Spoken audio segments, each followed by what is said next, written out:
TNKR Media.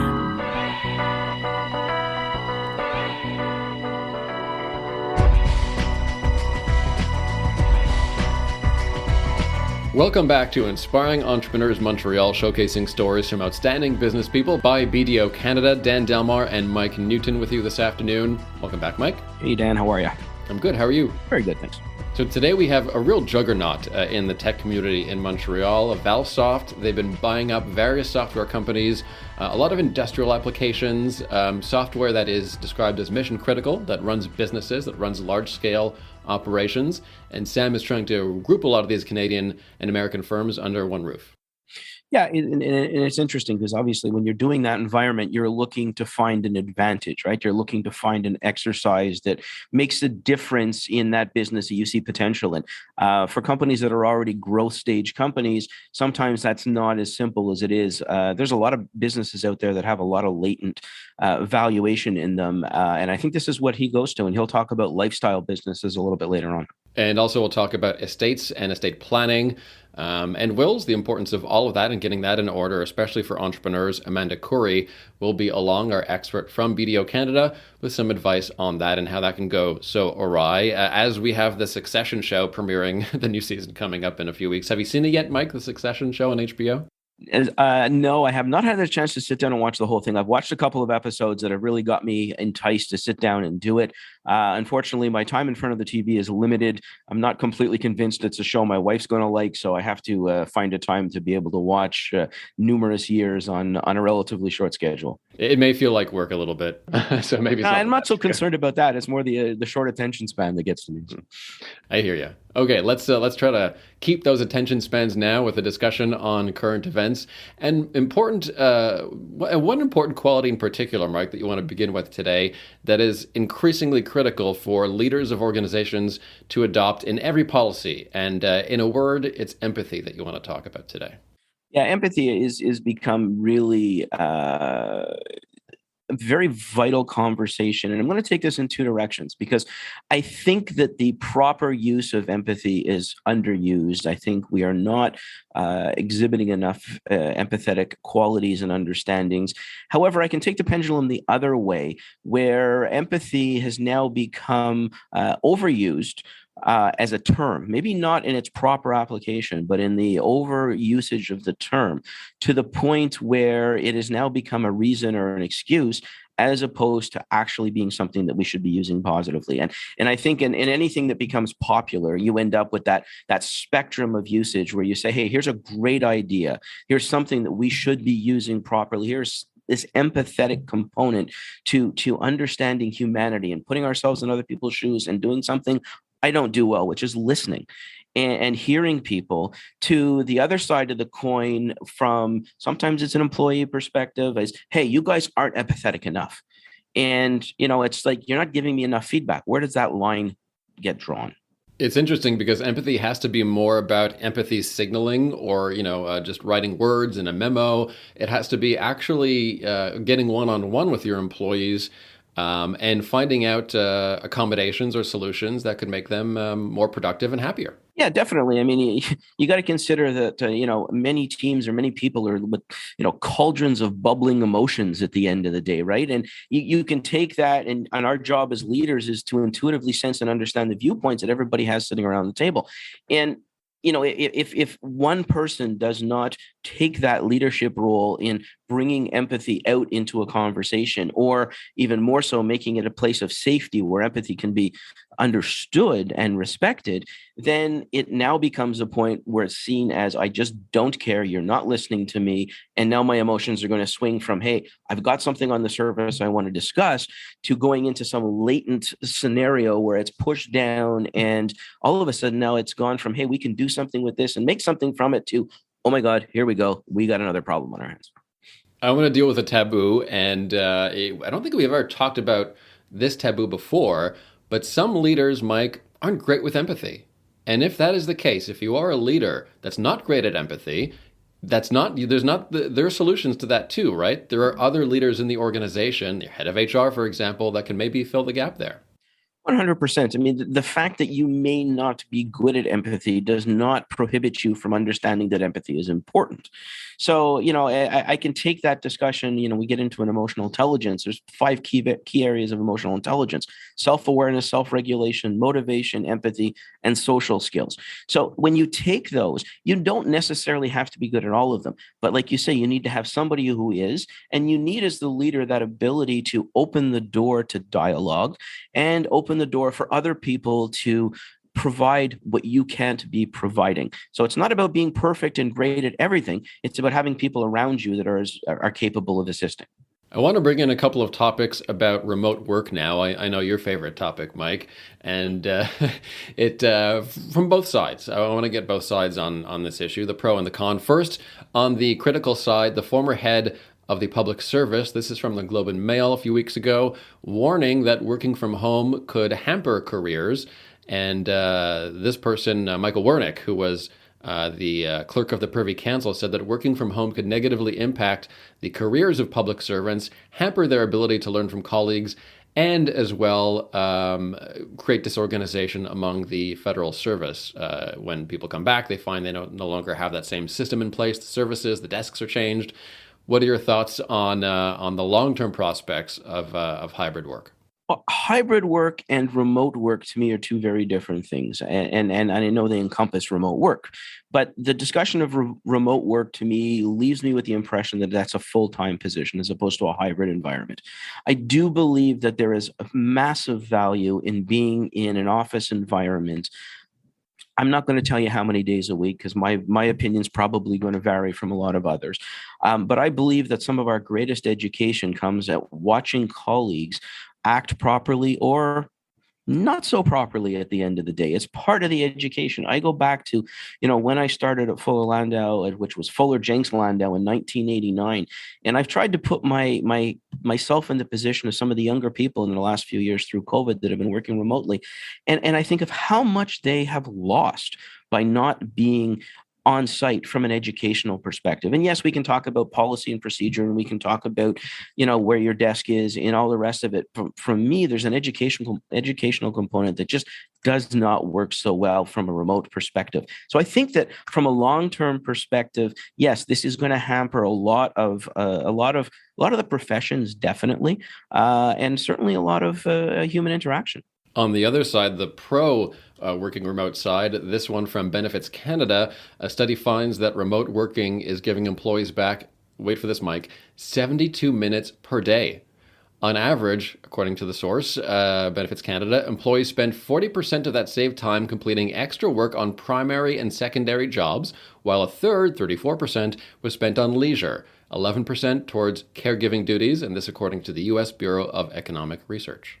So I guess that pause is for me to comment on this one. Uh-huh. I will try and stay reasonably politically correct in my discussion. I don't necessarily believe that the allocation of those 72 minutes is always used properly. And I think this is, if you're going to give somebody back time, I fully believe that we should be doing something with our time. So I agree. If you are doing something that is productive, if you're contributing to the community, if you're spending time with your family, I can see the value to it. If I'm parked in front of a video game, or I'm spending more time on social media, I beg to differ that you may not be better off working. Although I will argue, and I'll use this very program as an example, you'll recall in the before times, we used to gather at the studio in person, all together, coordinate all of that. In the after times, we set up remote studios here and at BDO, and we tape this remotely, which is easier on the entrepreneurs themselves because we're wasting less of their time. All that's packaged in, I think, on average, I would say 3 times less time to do this show than before. So what do you think? Are we an example of the fact that hybrid work can also succeed sometimes? Oh, 100%. And that's why I'm saying to you, the hybrid environment works. I'm not sure if full remote works. And I think, again, it's a function of what do you do with that extra time? If I take the time that I'm saving from traveling to and from the radio show and parking and everything else, and I use it something productive, and something productive obviously is a personal perspective, then it's useful. If I spend it gouging myself on chips and chocolate and watching trash TV, I'm not sure it's a contribution to society. So, again, it really is like everything else. It's for the total number of hours and time you spend during the day. How productive are you?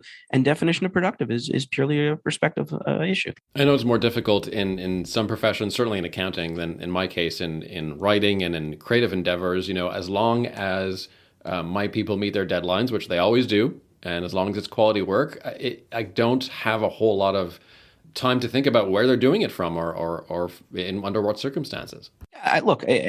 So the question that is in front of us today, and we won't know this for 5 or 10 years, is that ability to do what you're doing and get today's job done at the expense of some future growth. Okay. And this is where I get concerned. And having spent, almost 35 years in an office environment, and having watched the effects of COVID on human interaction and the learning curve associated with that, I think we are enjoying the benefits of remote work at the expense of either future personal growth or of an experience that, at some point in time is being robbed from you. You sit down and what you can gain at 22, 23 years old in the sponge-like environment of watching people interact. I've said for years, and I'm probably going to offend a whole bunch of accountants out there, this is not rocket science accounting. The dealing with people and the interactive component of human nature is the difficult component. So yeah, can you do your job efficiently and effectively from home? If you're most definitely. Let's find out where they are in 5 years from now. Yeah, I have to say, I agree with you on that point. And I've noticed myself, of course, I mean, not that I'm a master networker myself, I'm going to events, but I'm going to certainly fewer events now. I'm getting fewer requests for in-person talks, talking to employees or boards or whatever. There is a certain I guess, hesitation to have, still to have some even distanced indoor gatherings. Yeah, I'm unclear at this point whether that is COVID based, whether that is PTSD based, or whether that has become complacency based. And it's probably in many cases a little bit of the three. There are certain people that just can't get back to socializing quick enough. But there are a lot of people that are really comfortable. Like you said, we're not doing the show from the radio station. We're doing it from here. I will be the first to admit that this is a heck of a lot more comfortable for me than hopping in the car. So, if I can get away with it, I'm going to. So in this case, we'll have a meaningful conversation remotely, but sometimes you just want to be, you just have to be in person. So we'll see you soon, Mike, in person. I'm sure we will. And our guest, let's get right to him. He is the founder and CEO of Valsoft, a company worth north of $1 billion right now that acquires all kinds of software companies and tries to grow them exponentially around the world. Sam Youssef joins us now. Welcome to Inspiring Entrepreneurs, Sam. Dan, Newton, how are you guys? Everything good? Very good, thank you. Very good, thanks. Why don't you please start by telling us, quite simply, in your definition, what is Valsoft? So Valsoft is an acquirer vertical market software companies.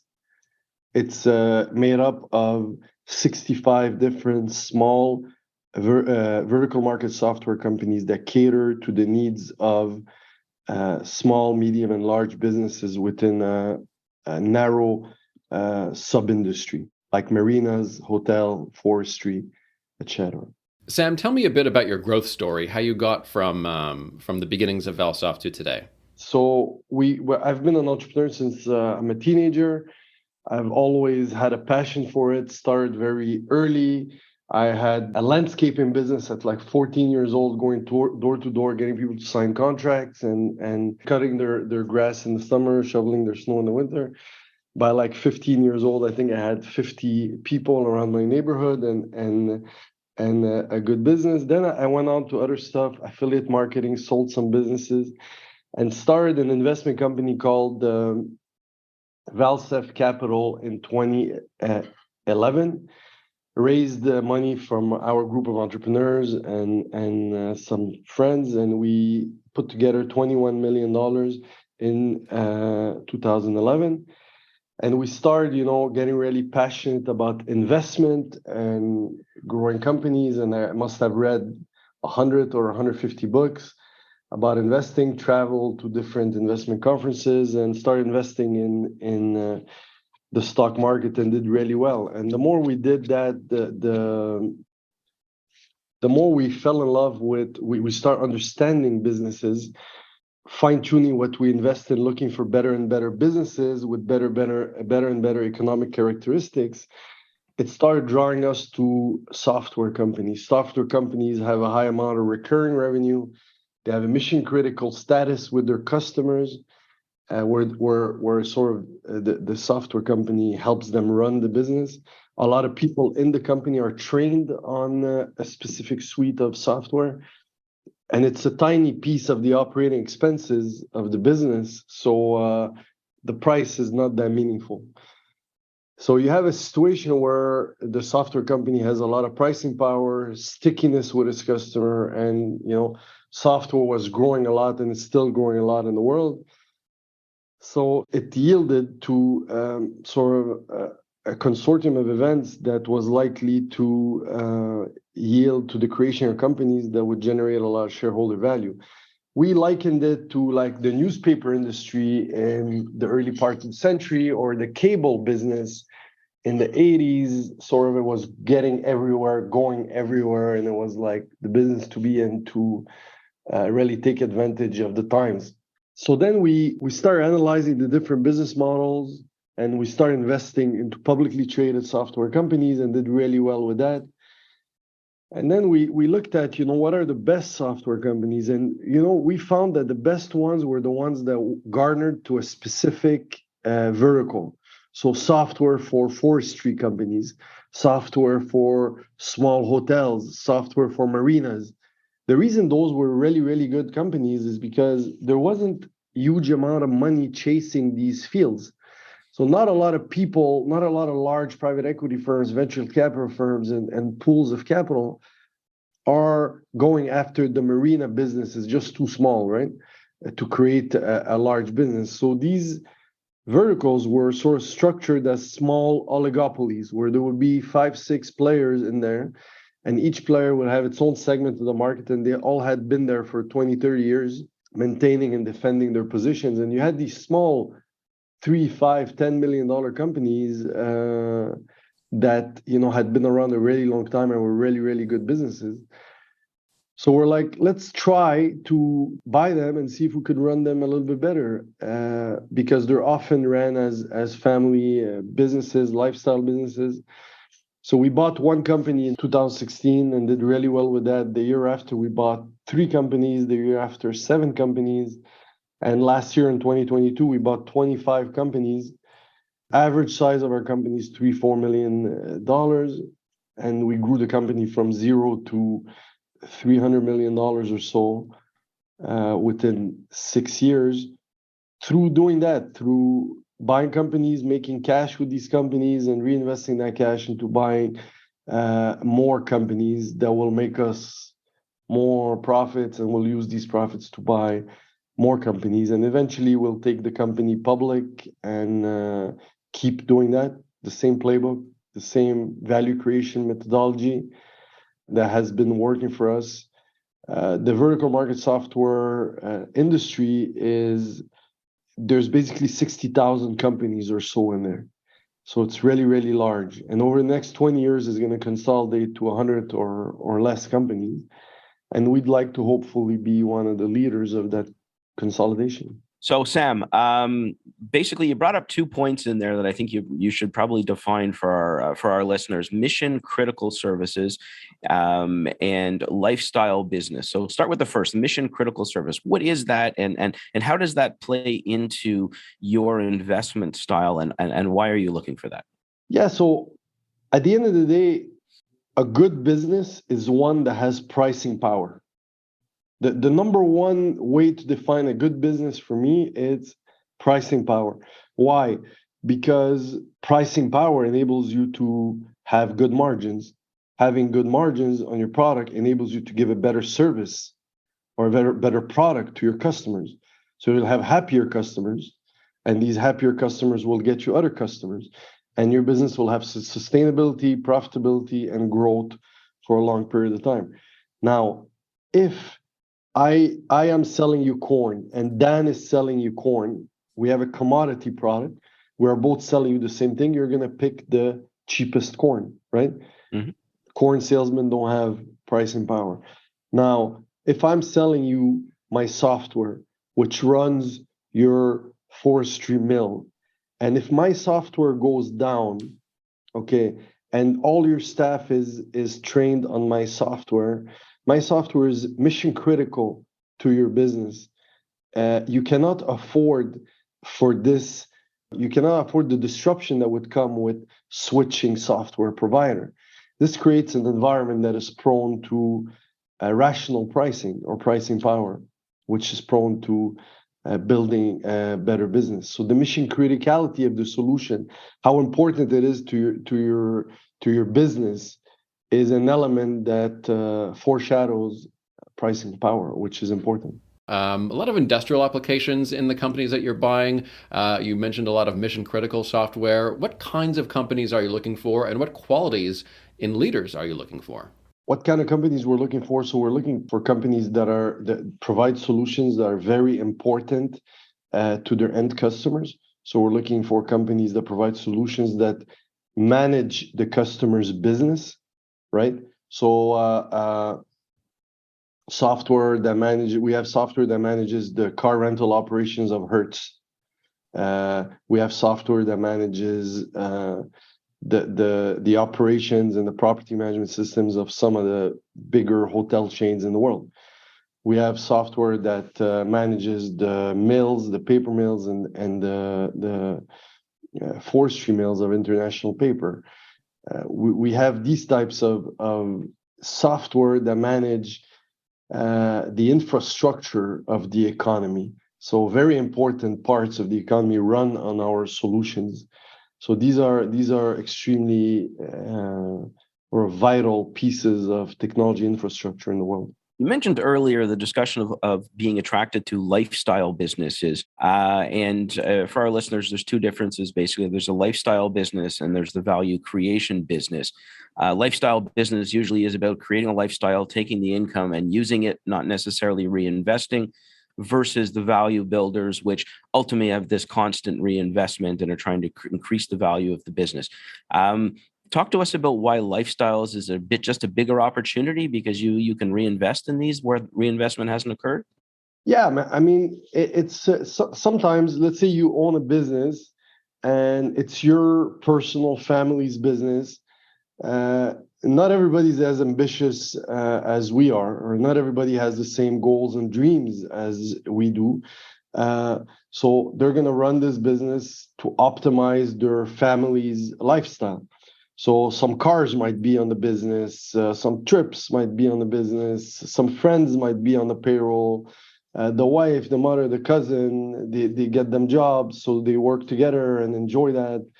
And the sort of the goal of the business is to optimize the lifestyle of its owners.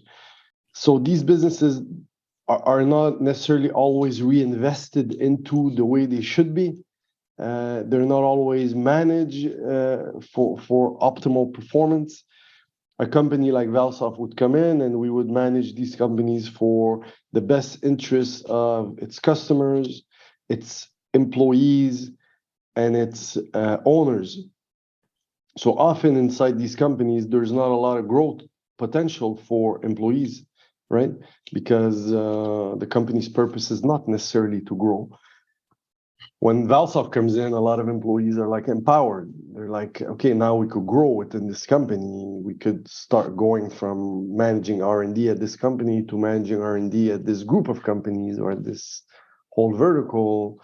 We could become a portfolio manager, a company leader. There's a lot more growth opportunities that are unleashed through the professional management of businesses. So, and there's usually a lot of financial low-hanging fruit. I find it interesting on your website, you make reference to building your culture. I will tell you that, a lot of the investment companies we've heard of, culture doesn't necessarily seem to be at the forefront of what's being built. Talk to us a little bit about what culture you're trying to create and where you think that culture is going to go. So for us, we call it the builder culture. here at Valsoft. It's a very entrepreneurial mindset.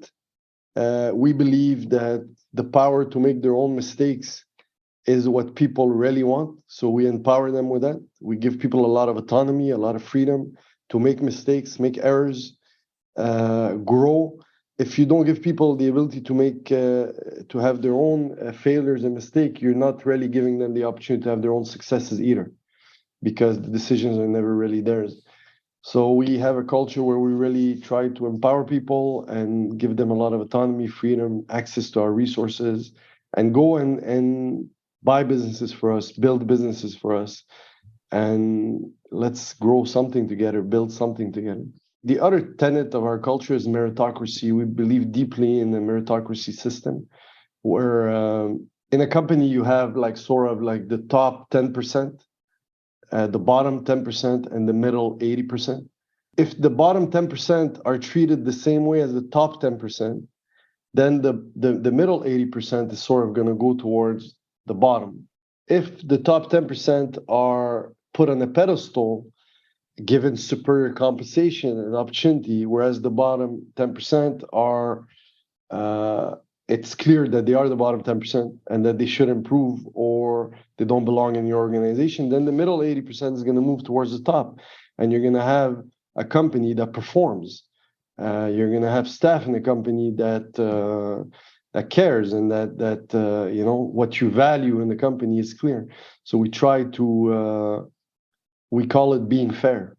I guess there's a little bit of Jack Welch in you guys in terms of your education, because that bottom 10% is a very Jack Welchian discussion. That actually, it's something we've put in place maybe 10 or 15 years ago after reading Jack Welch's book, Winning. It's interesting, and it, to a certain degree, I would say it's almost countercultural to a certain degree in what we're seeing in the world today, where there's this raising the bar scenario, which is bringing us back to, you know, my question is, which is going to be, what impact are you guys looking to have, and what kind of legacy are you looking to achieve? I mean, there's the obvious personal growth and financial growth of all of this, but do you have a bigger picture involved here in terms of your impact within the community and as well as a legacy down the road? So first of all, we've made sort of all the companies within the Valsoft group have signed an agreement where 1% of the net earnings of each company every year forever will be donated to the Dream Big Foundation, which we started last year. So the bigger the footprint of our companies grow, the bigger its impact on the community. And we want to sort of focus the mandate of the foundation on making Montrealers' lives better. So the bigger our footprint, the bigger our impact on society. A lot of companies operate sort of like in a very parasite type of way where they take from the world. We want to, you know, be a little less like that and try to sort of give back to the communities. But above that, I think our companies themselves provide something that is valuable in this world. I think people are really happy to work here. We had over 96% employee satisfaction. Our employee NPS scores were some of the highest in the corporate world, because I think what we provide is sort of unique in a certain way. Like people that are really ambitious, people that care about their work, people that want to build something. There is such people out there, and there's less and less of a home for them. And I think we provide one. Sorry, how many employees do you have? Valsoft worldwide has about 2,000 employees. That's through the various investments, correct? Through the various companies. In Montreal, there's about 200. Okay. And real quick, Sam, any advice for onboarding so many different people from so many different companies into one organization? They're not all onboarded to the organization, but cultures are powerful, and it sort of self-selects if you stick to it. I mean, people see quickly if you're honest, and we try to be transparent. We also try to be. They see who succeeds and who fails quickly, and we make that clear. And it ends up self-selecting. The people that are comfortable in such an environment thrive, And then in an economy like we have now, where there's like 3% employment, well, people that don't like it, they go somewhere else, right? Sam Youssef from Valsoft, you're going to hang around. We'll have your one piece of advice for inspiring entrepreneurs in a moment. But first, coming up next, we'll talk to our expert from BDO Canada, Amanda Coury, Manager, Estates and Trusts at BDO Canada. Welcome back, Amanda.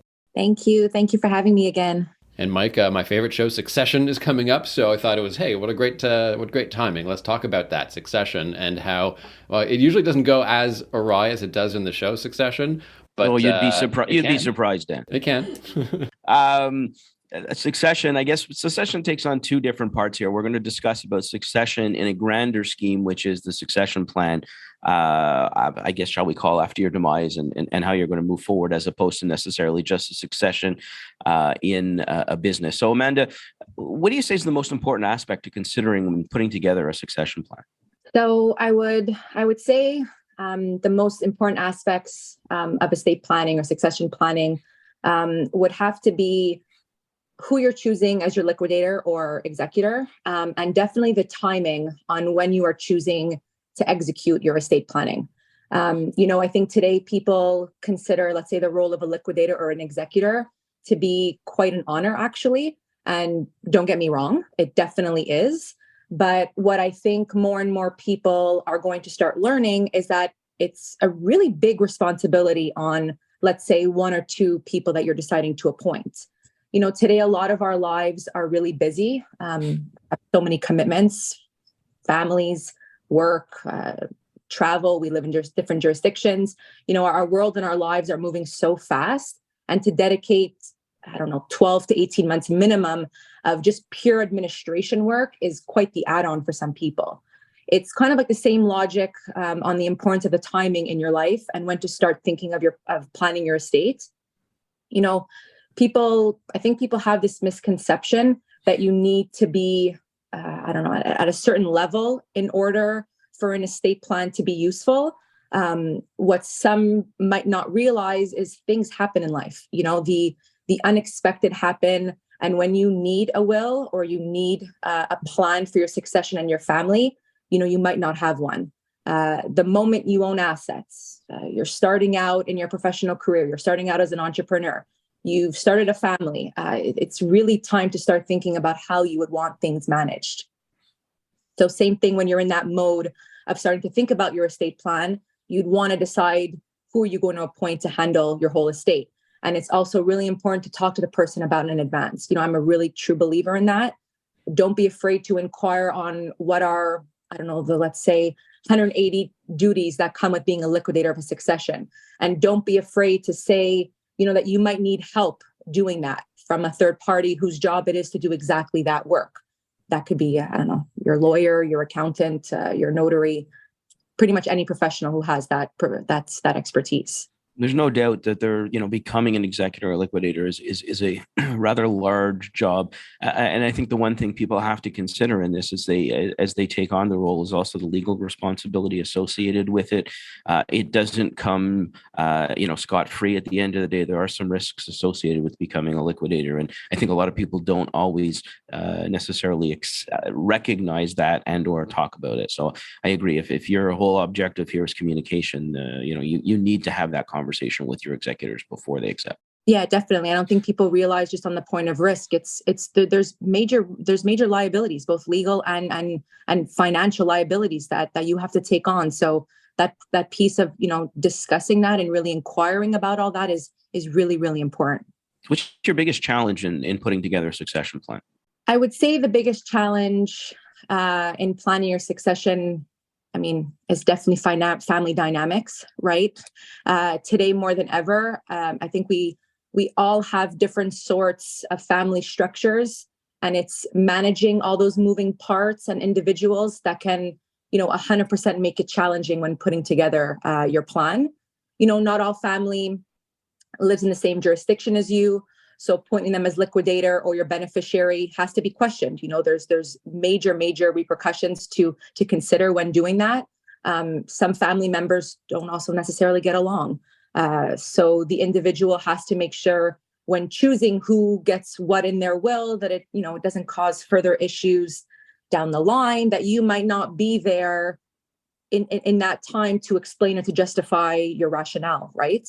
There's also the topic of second marriages, stepchildren, and that also has to be carefully considered and maneuvered when planning out your estate.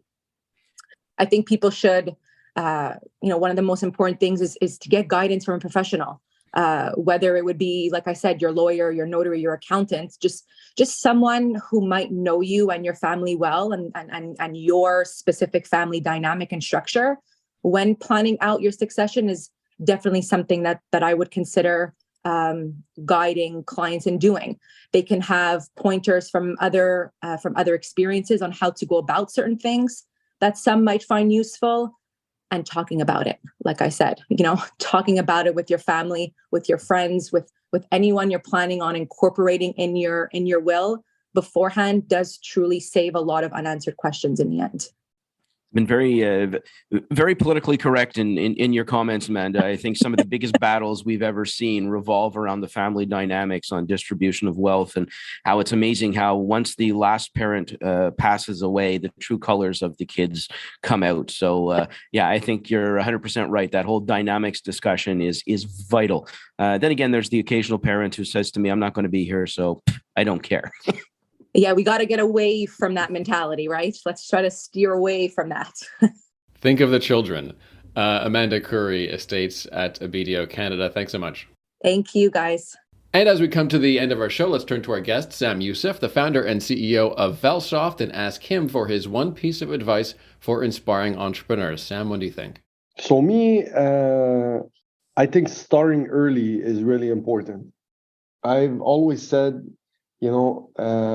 your failures are the pillars for your future successes, and I've certainly had my fair share of failures. I've probably had more businesses that failed than the ones that succeeded, but the ones that succeeded were several times the ones that failed. So I had a good outcome in my career, and also I had failures early in my career, and I think that's really important to get experience behind you early. The time you have to devote to your career and the risks you can take early in your life before you have a family and responsibility and bills and whatnot are it's an advantage, right? And this is something that you should take. The other advice I would have would be work on your salesmanship and the ability to sell yourself to investors, to prospective employees, sell your vision to your team, sell your products to the external world. It's extremely important, and it plays a role in sort of everything you're going to do as an entrepreneur in the early parts of your journey, even more so. And Micah, talk about ambition, just a lot of acquisitions and a lot to manage for Sam. Yeah, definitely. And certainly like Sam says, getting that early start on things for a lot of people makes a big difference. The opportunity to make mistakes and learn from them at an early age, the implications sometimes are a lot less daunting than they are as we get older. So great to see the ambition, great to see the aggressive approach to doing things, Sam. Thanks for stopping by, Sam. Thank you so much for having me. I really appreciate it. A reminder, you can subscribe to Inspiring Entrepreneurs Montreal as a podcast on iHeartRadio, iTunes, or your favorite platform. And you can also log on to the website, inspiringentrepreneursmtl.com, for hundreds of local entrepreneur profiles over the last 15 years. See you back here next week, Mike. Thanks, Dan. Be well.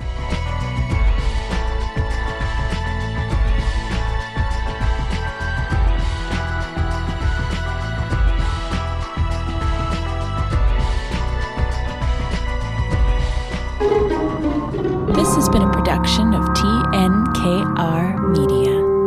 Good talk.